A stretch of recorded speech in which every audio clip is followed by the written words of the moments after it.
안녕하십니까. 전북권 뉴스입니다. 코로나19 사태로 도민들이 외출을 꺼리면서 도내 주말 풍경은 한산했습니다.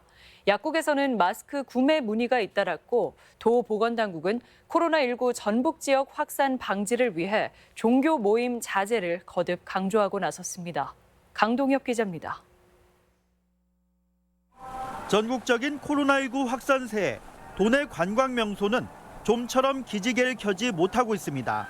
주말이면 북적이던 전주 한옥마을도 나들이 객이 찾지 않으면서 눈에 띄게 한산합니다. 코로나19 때문에 이렇게 한동안 집에 있다 보니까 답답하고 이렇긴 한데 빨리 코로나19가 끝났으면 좋겠습니다. 동물원이나 박물관 등 사람들이 많이 찾던 시설들도 지난달부터 문을 닫아버린 상황.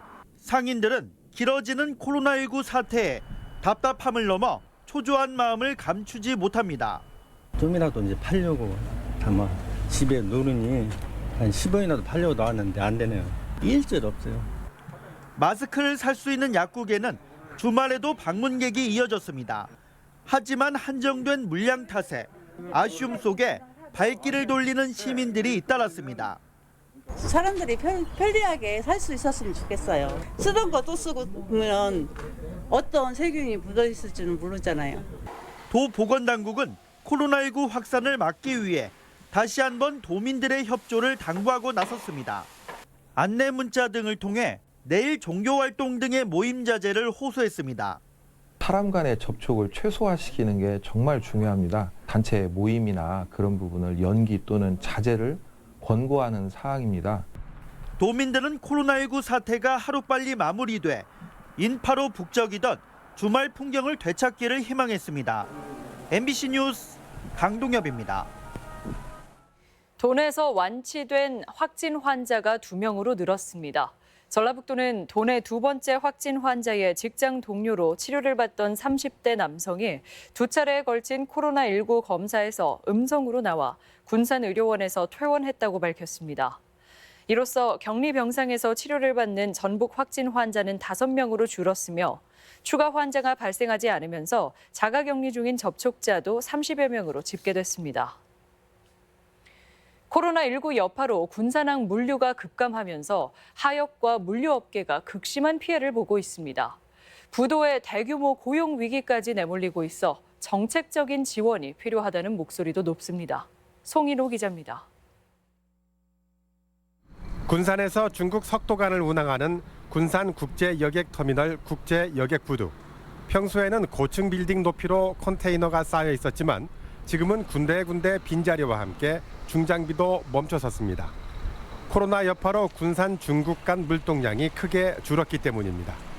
한 달 평균 3,000 TEU, 즉 20피트짜리 컨테이너 3,000개를 처리했지만 지난달에는 1,000 TEU로 급감하면서 일주일에 6차례 운항되던 컨테이너 운송도 2차례로 줄었습니다.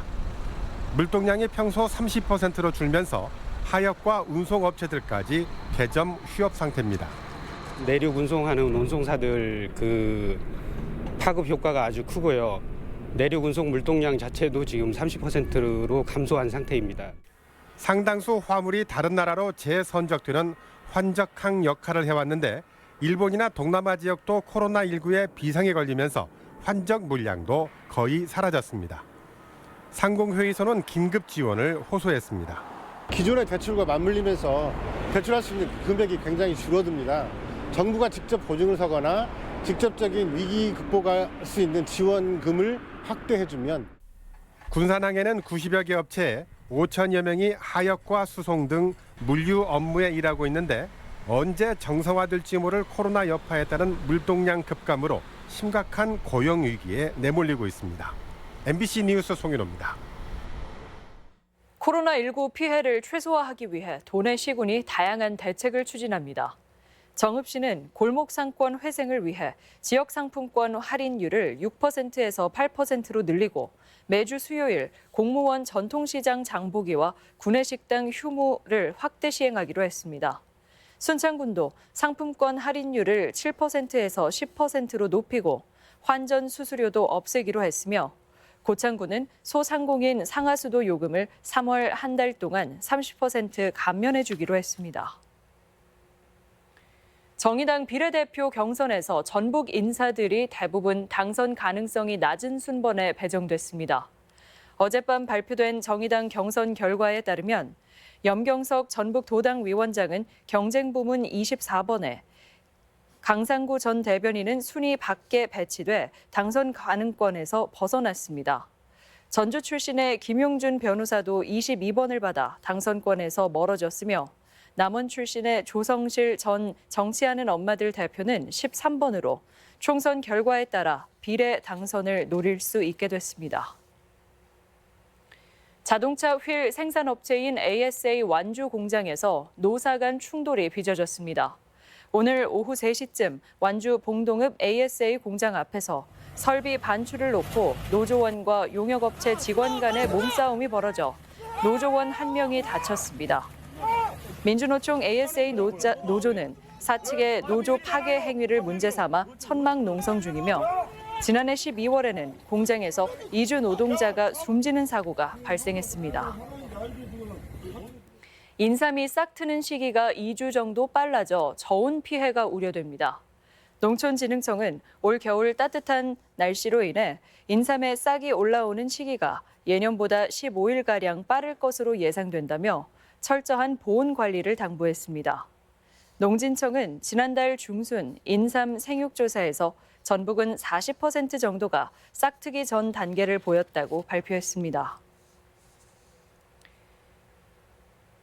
가정폭력과 성폭력으로 고통을 당한 이주 여성들을 위한 상담소가 문을 엽니다. 지금까지 전북권 뉴스였습니다.